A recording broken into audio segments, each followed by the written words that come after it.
como reduzir o risco da adoção de microserviços e também tardar o máximo possível isso. Eu vou falar para vocês aqui e vou mostrar exemplos de técnicas que vocês podem usar para melhorar essa tomada de decisão, melhorar o processo da adoção de microserviços, e também vou mostrar um pouco de código aqui, de exemplos que eu tenho para vocês usarem no dia a dia de vocês. Vamos lá.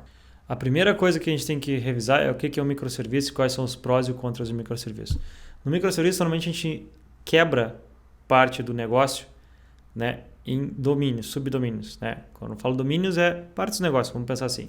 Então a gente tem o serviço 1, que é responsável, por exemplo, no e-commerce, responsável pelos pagamentos. Serviço 2, responsável pelo cadastro de produtos. Cada um tem seu banco de dados, eles rodam separados. Qual que é os prós disso? Escala individual de partes do domínio, separação de ownership por times, ou seja, cada time é dono de uma parte. Os contras, complexidade de infraestrutura, múltiplos codebases para manter, difícil de manter padronizado os códigos, né? Complexidade de comunicação entre serviços, ou seja, se tu erra a separação de um serviço, eles ficam muito acoplados e aquilo ali é muito difícil de manter. Tu muda uma coisa, tem que mudar em 3 serviços, isso não é um bom sinal, né? Também tem a dificuldade de mapear as responsabilidades de cada serviço, ou seja, tu começa no início e tu vai para o microserviço, é muito difícil de saber onde as coisas vão ser mapeadas. E é exatamente sobre isso que a gente vai falar nesse vídeo. E o custo também, obviamente, né, de rodar cada vez mais serviços tem um custo mais alto. Outra coisa que eu quero falar para vocês aqui é qual vocês acham que é a maior motivação para implementar microserviço? Necessidade de escala, necessidade organizacional, ou o monolito é muito instável e o time não gosta de fazer mudança nele? Não é a primeira, não é a segunda e é a terceira, na verdade. É exatamente essa terceira aqui. O que é engraçado sobre isso, né? É que se o monolito é instável e tem débito técnico e o time for para microserviço, o que vai acontecer é que o time vai ter os mesmos problemas provavelmente do monolito, só que vezes muitos, né? Vezes o número de microserviços que eles criarem. Então, se tu está nesse cenário, a primeira coisa é avaliar por que o monolito é instável, tornar ele estável primeiro, para o time criar essa maturidade e depois migrar para microserviço. Isso eu não vou falar nesse vídeo aqui, tá? Isso aqui é só um adendo que eu estou adicionando aqui para pensarem bem. E aqui eu queria falar um pouco sobre The Big Ball of Mud, que é o Domain Driven Design fala bastante. Então, quando o Domain Driven Design foi criado, ainda as aplicações eram muito monolíticas. Mas no monolito acontece muito isso, as coisas ficaram acopladas, nada tem uma responsabilidade clara. E com o microserviço o problema é o mesmo, né? Só que distribuído, basicamente. Então, se tu errar as bordas dos microserviços, errar as responsabilidades dos microserviços, vai ter esse mesmo problema, só que distribuído, que é muito pior, né? No momento que tu começa a ter requisições entre serviços, que nem o Martin Fowler fala, a melhor requisição remota é a que não existe. Então, no momento que começa a ter essas requisições e tal, aquela coisa ali, fica um inferno de manter. Então, a gente tem que mitigar isso o máximo possível, é isso que a gente vai ver aqui. Eu vou usar como base aqui o desenvolvimento do curso Construindo Aplicações Enterprise com Node.js, que está acontecendo lá na nossa comunidade, na Tech Leads Club. Se vocês quiserem ter acesso à comunidade, eu vou deixar o link aqui embaixo, tem 15 dias grátis. Você tem acesso, quem estiver lá tem acesso a todo o desenvolvimento do curso e vai ter acesso a todo o curso assim que ele for lançado. Mas o foco aqui é no problema que a gente estava falando. No curso, desenvolvendo o curso, eu passei por isso, né? Por um problema clássico de modelagem, que se eu tivesse ido para microserviço do dia 1, eu teria problema. Vou mostrar para vocês.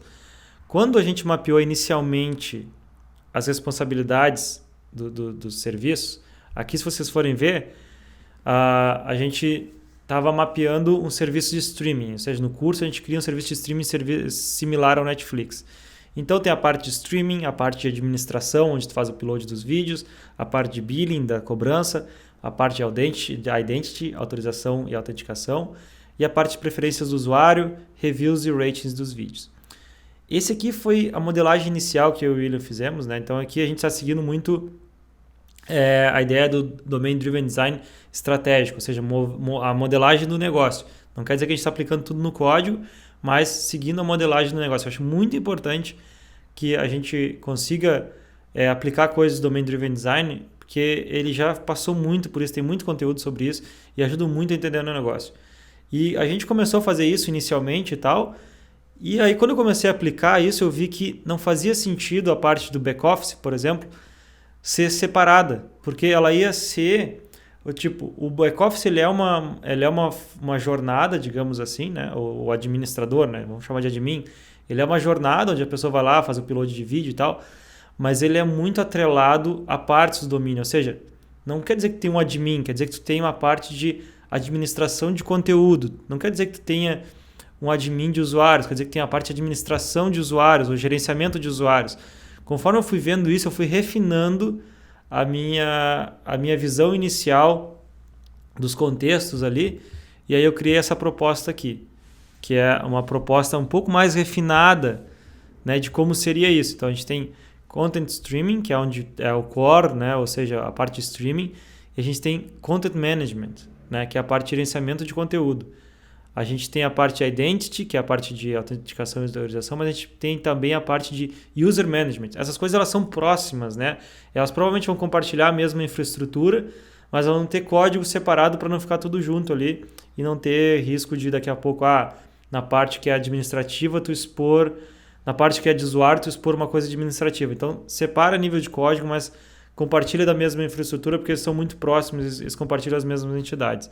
Então isso começou a ficar muito claro o desenvolvimento, conforme eu fui desenvolvendo e eu fui ajustando, né? Então a partir disso aqui foi ajustando.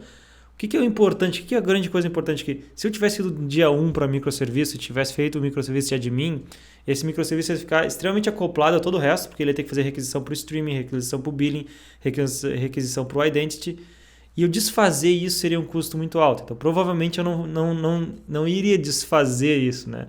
Então eu vou mostrar para vocês como que eu estou fazendo no curso e por que isso é uma coisa que eu venho fazendo há anos, né, na minha carreira já também, e como vocês podem fazer no dia a dia de vocês. Bom, a primeira dica, na verdade, aqui de coisas que vocês podem fazer é exatamente isso que eu estou fazendo. Constantemente revisar a arquitetura de vocês, se está indo para o lado certo, se a separação das responsabilidades está certa. Para isso aqui, eu vou deixar um livro grátis aqui para vocês, que é o Domain Driven Design Quickly, que vocês podem baixar ele de graça aqui. E ele tem bastante coisa ali sobre o Domain Driven Design. E mais essa parte de modelar o negócio e tal, que é o que mais interessa para essa parte que eu estou falando. Mas também tem parte mais de implementação de DDD, se vocês quiserem seguir também. Um livro grátis, 100 páginas, muito bom. Bom, no curso a gente fala sobre arquitetura evolutiva, sobre construir software enterprise de forma evolutiva, sem assumir muitas coisas, sem ir para microserviço dia 1. A gente pega todas as dores que se tem construindo software enterprise e explica como mitigar elas o máximo possível. Então, a primeira coisa é tu não ir para microserviço no dia 1. O que a gente está fazendo aqui? Como que a gente está construindo esse software? Lembra aquela imagem que eu mostrei? Cada um dos domínios lá?